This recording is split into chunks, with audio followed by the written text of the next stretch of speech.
నంద్యాల జిల్లా ఆత్మకూరు అటవీ శాఖలో భారీ కుంభకోణం బయటపడింది. చెక్ పోస్ట్ డబ్బులు, అవుట్ సోర్సింగ్ ఉద్యోగుల ఈపీఎఫ్, ఈఎస్ఐ నిధులు పక్కదారి పట్టాయి. అకౌంట్ ఆఫీసర్ గా పనిచేసిన చాంద్ బాషా 4.5 కోట్లను తన సొంతానికి వాడుకున్నట్లు కూడా వెలుగులోకి వచ్చింది. ఏడాది క్రితం చాంద్ బాషా రిటైర్డ్ కావడంతో ఆయన స్థానంలో చంద్రశేఖర్ రాజు వచ్చారు. అయితే చాంద్ బాషా అవినీతికి పాల్పడినట్లు కూడా తేలడంతో ఆయన పోలీసులకు ఫిర్యాదు చేశారు. ఈ కుంభకోణంపై 6 టీంతో కలిపి విచారణ కొనసాగుతుంది. పూర్తి స్థాయిలో దర్యాప్తు చేస్తున్నట్లు కూడా Atmakur tiger reserve forest director Saibaba వెల్లడించారు. మరోవైపు పరారీలో ఉన్న చాంద్ బాషా ముందస్తు బెయిల్ కోసం ప్రయత్నిస్తున్నట్లు కూడా సమాచారం.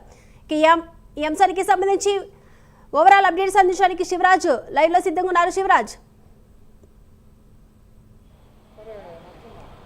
దీపిక, నంద్యాల ఫారెస్ట్ రేంజ్ పరిధిలో ఉన్న ఆత్మకూరు టైగర్ రిజర్వ్ సంబంధించి ఒక అకౌంట్ ఆఫీసర్ చేసిన అవినీతి ఇప్పుడు జిల్లాలోనే సంచలనంగా మారిందని చెప్పుకోవచ్చు. దాదాపు 4.35 లక్షల విలువ చేసే అమౌంట్ను తన సొంతానికి వాడుకోవడం జరిగింది. ముఖ్యంగా ఆత్మకూరు డివిజన్ పరిధిలో ఉన్న 3 చెక్ పోస్టుల నుంచి ప్రతిరోజు 40 నుంచి 50 లక్షల అమౌంట్ వస్తుంది. ఆ చెక్ పోస్టులలో వసూలైన అమౌంట్ను నేరుగా ఒక అకౌంట్కు ట్రాన్స్ఫర్ చేయాల్సి ఉంటుంది. అయితే ఈ అకౌంట్ ట్రాన్స్ఫర్ విషయంలో ఏదైతే చాంద్ బాషా చేతివాటం చూపించారని చెప్పుకోవచ్చు. ముఖ్యంగా ఒకే చెక్ ద్వారా దాదాపు 50 లక్షలు ప్రతిరోజు డిపాజిట్ చేయాల్సి ఉంటుంది. అయితే చాంద్ బాషా తెలివిగా 3-4 చెక్కులు క్రియేట్ చేసి ఏదైతే పైన అకౌంట్ పేరు ఒకటి పెట్టి కింద అకౌంట్ నెంబర్ తన సొంత అకౌంట్ నెంబరు రాసి ఏదైతే అమౌంట్ విత్డ్రా చేసుకుంటూ వచ్చారు. దాదాపు సంవత్సరం పాటు ఈ అవినీతికి పాల్పడినట్లుగా అధికారులు గుర్తించారు. ఏదైతే గత సంవత్సరం జూన్లో చాంద్ బాషా రిటైర్ అయ్యారు.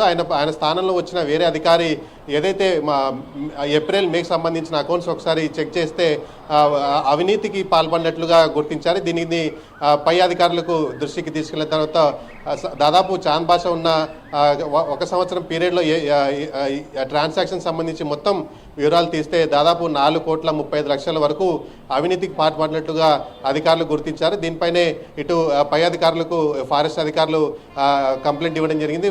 ప్రస్తుతం చాంద్ బాషా అయితే పరారీలో ఉన్నారు.